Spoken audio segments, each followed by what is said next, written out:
अस्सलामुअलैकुम, welcome to online मालूमात YouTube channel. Friend, जैसे कि आप सब जानते हैं, इस वक्त पाकिस्तान और साउथ अफ्रीका के दरमियान दूसरा क्रिकेट टेस्ट मैच जारी है। पाकिस्तान ने इस टेस्ट मैच में पहले बैटिंग करते हुए पहली इनिंग्स में 177 रन बनाए। जवाब में साउथ अफ्रीका ने 431 रन की इनिंग्स खेली। इस वक्त दूसरी इनिंग्स जारी है पाकिस्तान क्रिकेट टीम की। दूसरे इनिंग्स में पाकिस्तान का आगाज़ एक मरतबा फिर मायूस कुन रहा। इमामुल हक, शान मसूद ने ओपनिंग की। फ़खर जमान को ओपनिंग के लिए नहीं भेजा गया। इमामुल हक एक मरतबा फिर 6 रन बनाकर डेलस्टेन के हाथों आउट हो गए।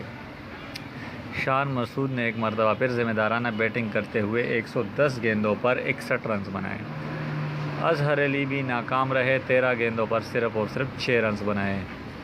मैच की ख़ास बात, यानी इस सेकंड इनिंग्स की ख़ास बात असद शफ़ीक की बेहतरीन 88 रन की इनिंग्स है।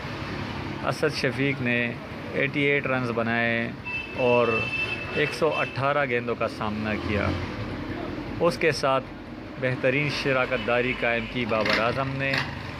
18 रन पर बाबर आज़म इस वक्त खेल रहे हैं, जबकि असद शफ़ीक आउट हो चुके हैं। फ़खर जमान आए हैं बाबर आज़म का साथ देने के लिए। 7 गेंदों पर 7 रन इस वक्त फ़खर जमान ने बनाए हैं।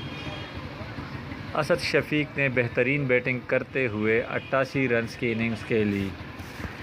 इस वक्त पाकिस्तान को मज़ीद 53 रन दरकार है साउथ अफ्रीका की लीड ख़त्म करने में। इसके बाद जो टारगेट पाकिस्तान की टीम साउथ अफ्रीका को देगी, साउथ अफ्रीका ने वो टारगेट पूरा करके मैच जीतना है। पाकिस्तान इस वक्त मुश्किलात का शिकार है, लेकिन असद शफ़ीक की बेहतरीन इनिंग्स ने कुछ सहारा दिया है पाकिस्तान क्रिकेट टीम को। दोस्तों, हम दुआ गो है कि पाकिस्तान इस मैच में सेकेंड इनिंग में अच्छी कारकर्दगी दिखाए और मैच में वापसी करे। दोस्तों, अगर आपको वीडियो पसंद आई तो इस वीडियो को लाइक और शेयर ज़रूर कीजिएगा। चैनल ऑनलाइन मालूमात को सब्सक्राइब करना ना भूलिएगा। शुक्रिया। अल्लाह हाफ़िज़।